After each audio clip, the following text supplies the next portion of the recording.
Bonjour à tous. Le pays où coule le lait et le miel représente, pour la plupart des Français qui ont fait leur allié, un nouveau départ. Un départ dans un endroit où on se sent comme à la maison et où par de nombreux aspects, il fait bon vivre. Pourtant, la société israélienne a aussi ses points faibles et surtout, elle ne prémunisse pas contre les accidents de la vie. Aujourd'hui, 1000 familles francophones vivent sous le seuil de précarité. Pourquoi? Comment en est-on arrivé là? On va parler avec nos invités. Yohann Habib, vous êtes président de l'association Francophonie à Israël qui fait du networking entre entrepreneurs ici en Israël. Et vous êtes avocat fiscaliste. Et Jo Zrion, vous êtes notre monsieur Tzedaka Kalita ici en Israël et vous l'avez fait en France aussi. Et avant de démarrer notre débat, on va rappeler que le 8 mars, veille de Purim, Kalita lance une grande opération Israël Tzedaka by Kalita. On vous encourage tous à donner. Voilà. Jo, pourquoi cette opération? Bonjour. J'allais vous dire pourquoi pas. C'est une opération obligatoire. C'est imposé à nous. Nous n'avons pas choisi de lancer une opération Tzedaka. Mais elle s'est imposée à nous compte tenu des problèmes que nous avons rencontrés, que les personnes ont rencontrés, et elles se sont tournées vers nous en nous demandant de les aider. Et à ce moment, réellement, une fois, 2 fois, 10 fois, et avec les remontées des associations francophones, on s'est aperçu qu'il y avait un réel problème social qui impactait les Olim, et donc nous avons décidé d'agir. La Tzedaka, c'est un principe, c'est une valeur juive et universelle. Elle n'appartient à personne. Elle n'appartient à aucune association, elle n'appartient à aucun individu. Elle fait partie de notre patrimoine et nous sommes tous les jours sollicités dans cet acte de Tzedaka, dans cet acte de solidarité. Les Juifs donnent plus que les autres ? Je pense qu'il y a une vraie incitation. D'abord, elle est de nature religieuse, mais elle est aussi de nature philosophique, et puis de nature, familiale. On est toujours dans nos familles sollicités pour la tzedaka. Que ce soit, vous savez, dans les synagogues, par exemple, où tous les matins nous participons à la tzedaka, mais également tous les jours dans la rue où nous sommes interpellés par des gens qui ont des problèmes, mais également autour de nous.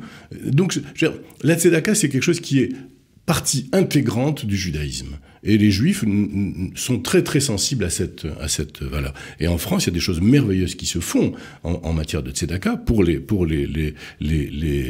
dans la communauté juive, ne serait-ce que l'appel national pour la tzedaka, mais aussi d'autres associations. Eh bien, en Israël, nous avons été vraiment tellement sollicité que la question ne s'est plus posée. Et donc nous avons été amenés à aujourd'hui créer Israël Tzedaka qui va pouvoir, vraiment, c'est ce que notre souhait, aider toutes les personnes qui sont en grande difficulté. Quand on est en France et qu'on pense aller, on n'imagine pas qu'on peut être dans une situation de précarité quand on va arriver en Israël. C'est une idée qui est assez étrange en fait. Qu'est-ce qui se passe ? Pourquoi on peut y arriver? Il y a des choses qui se passent ici, qui pourraient se passer aussi en France. Mais je pense que les accidents de la vie, ça touche tout le monde, dans tous les pays du monde, y compris aux États-Unis d'Amérique. Hein, et nous avons connu des personnes qui ont fait leur allié, entre guillemets, aux États-Unis, par exemple, et qui se sont retrouvés dans des situations de grande difficulté, de grande précarité.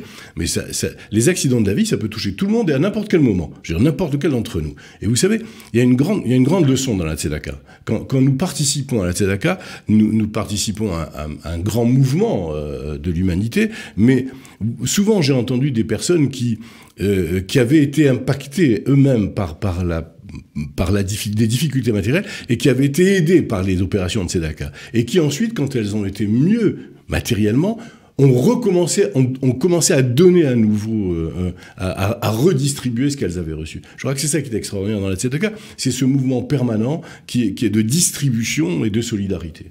Yohann Habib, vous connaissez bien la société israélienne, notamment d'un point de vue économique. Est-ce qu'il y a quelque chose dans la société israélienne qui, éventuellement, protège peut-être un peu moins qu'on pourrait l'imaginer avant un francophone qui arrive? Bonjour d'abord. Bonjour. Et effectivement, la société israélienne n'est pas forcément la société dans d'autres pays du monde.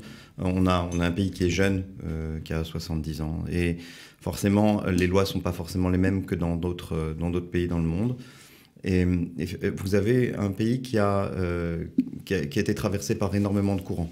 des courants très socialistes, comme on l'a entendu, et puis après une vague de libéralisme très très importante. Ce qui fait qu'aujourd'hui, les couches de la population sont complètement stratifiées. Vous avez des gens qui sont extrêmement pauvres, et vous avez des gens qui sont extrêmement riches. Et une classe moyenne qui survit bon an, mal an. Comme dans toutes les démocraties, d'ailleurs. Certainement. C'est intéressant, d'ailleurs. Israël n'échappe pas, n'échappe pas aux règles des démocraties modernes. Non, mais par exemple, en termes de répartition des richesses, c'est ce que disait Yohann, si on compare à la France, Israël répartit moins ses richesses. On n'est pas dans un pays socialiste. On n'est pas dans un pays socialiste. Vous avez énormément d'avantages fiscaux qui sont réservés en général aux propriétaires de patrimoine. On ne parle pas forcément d'éolim, on parle de... Je vous donne un exemple simple. Il n'y a pas d'impôt sur les successions en Israël. Il n'y a pas d'impôt sur les donations non plus. Ce qui fait que vous n'avez pas d'impôt sur la fortune comme il y a en France. Ce qui fait qu'effectivement, les patrimoines restent en général au sein des familles et n'est pas forcément redistribué de manière volontaire, en tout cas involontaire, pardon. Il peut être, comme l'a très bien dit Jo, on peut participer à des opérations et les Israéliens sont extrêmement sollicités en règle générale pour participer à un certain nombre d'actions. Est-ce que la solidarité vient pallier cette peut-être défaillance de l'État? Alors, effectivement, il y a le milieu associatif privé souvent pris le relais sur des difficultés de l'État à créer des lois qui sont un peu plus sociales et qui permettent de répartir mieux les richesses. Et il faut savoir qu'il y a également un problème de connaissance, en fait, par rapport à ces lois qui permettent justement d'obtenir des subventions, des allocations, en fait. On ne le sait pas en général, mais on en parle régulièrement. Les Français ne sont pas au courant des droits auxquels ils ont droit quand ils arrivent, souvent. Moi, je voudrais rebondir sur quelque chose qui a été dit. La société israélienne est une société moderne, mais une société jeune. Je veux dire, toutes les lois sociales que nous connaissons en France et dont nous avons bénéficié sont en train de se mettre en place en Israël. Ça prendra du temps, mais ça deviendra, je l'espère, une société aussi égalitaire qu'ailleurs. Mais il y a aussi, alors, pour ne pas être totalement négatif, il y a en Israël, c'est ce que rappelait Maître Yohann Habib, il y a en Israël vraiment des lois qui aident les personnes en difficulté. C'est ça, il disait que les Français ne sont pas forcément au courant. Mais pas que les Français. Pas que les Français, vous avez aussi beaucoup de non-français, d'Israéliens qui parlent de l'hébreu ou d'autres communautés qui ont des problèmes pour arriver à l'information. Et ça, c'est une des difficultés qu'on rencontre en Israël. Moi, je l'ai souvent entendu. Des personnes qui n'arrivent pas à l'information et qui pourraient bénéficier de ces aides-là. Et donc peut-être que là aussi, nous avons aussi un travail, nous, à faire dans tout ce qui est ONG pour aider, accompagner les personnes qui bénéficieraient de ces aides-là. Je voudrais juste, si vous permettez, parce que c'est quand même un merveilleux pays, parce que c'est un beau pays, c'est un pays de solidarité. Est-ce que vous savez qu'en Israël est un des pays où il y a le plus d'ONG au monde ? C'est extraordinaire. Il faut savoir que c'est un mouvement. La solidarité est un mouvement national. Vous avez. Il n'y a pas tellement de pauvres dans la rue en Israël. On en voit très peu. On en voit quelques-uns. Malgré tout, on en voit quelques-uns. Mais c'est vrai qu'il y a une prise en charge dans la société par les associations.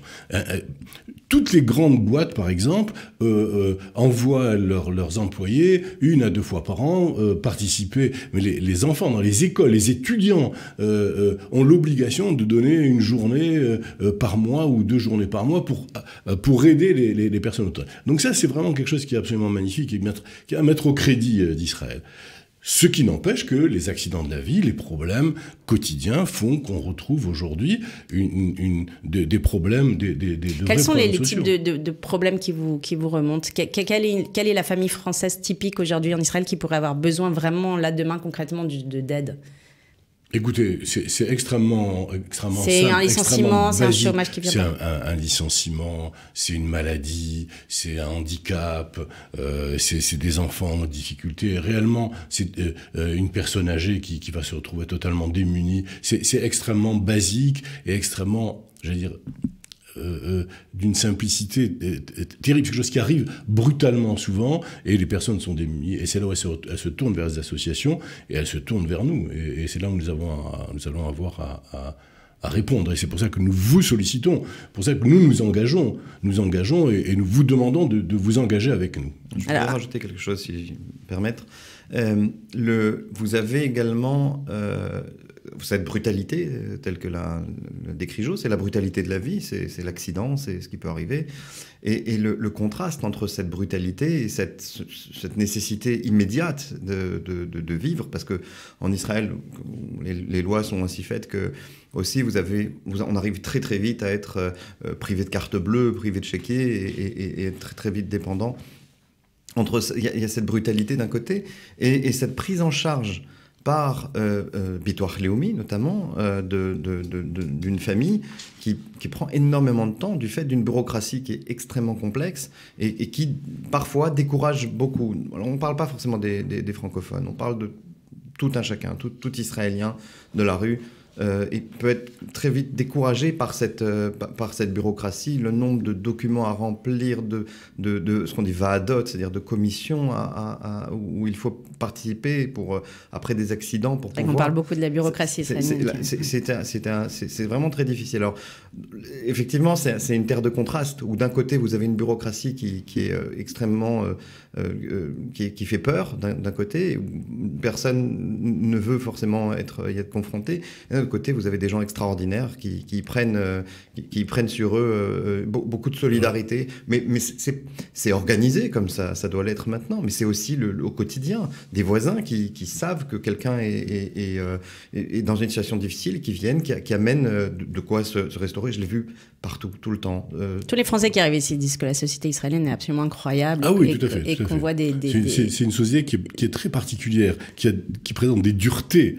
On dit bien que c'est le sabra, etc. Enfin, on connaît toute cette histoire. Mais en même temps... Et ils ne sont jamais seuls, les gens. Ils ne sont jamais vraiment seuls. Quand on est dans le besoin, il y a un mouvement, il y a des mouvements autour de vous qui se créent. C'est la société civile qui est très présente et dont Qualité en fait partie. Tout à fait. Et c'est pour ça que nous voulons nous inscrire vraiment dans cette action de solidarité aujourd'hui, parce qu'elle est absolument nécessaire, parce qu'on n'a pas le choix. Vraiment, nous n'avons pas le choix et il faut vraiment que nous mobilisions. Et c'est pour ça que nous avons encore une fois travaillé sur Israël. Et puis je suis vraiment extraordinairement surpris et très agréablement par le mouvement qu'a créé Israël Tzedaka. L'engouement que vous avez travaillé sur ce même sujet en France pendant de longues longues années. Vous avez une grande expérience. Et là, je vois vraiment que là aussi, les francophones répondent merveilleusement bien et comprennent le message. Et c'est vrai que quand nous disons qu'il faut que nous donnions à manger à ceux qui ont faim, que nous voulons aider les personnes les plus vulnérables et qu'il faut améliorer les personnes âgées qui sont seules, les personnes handicapées. C'est une réalité. Et là, nous allons le faire. Avec vous tous, nous allons le faire. Nous sommes engagés. Nous vous demandons de vous engager avec nous. Nous avons besoin de vous. Nous avons besoin de bénévoles parce que c'est intolérable. On ne peut pas aujourd'hui accepter, supporter ces problèmes de misère, de difficultés sociales. Et pour cela, il faut vraiment... Voilà, c'est le 8 mars. Vous avez sous vos écrans l'adresse internet, le numéro de téléphone. Merci beaucoup à tous les deux pour cette émission. Et à bientôt. Au revoir.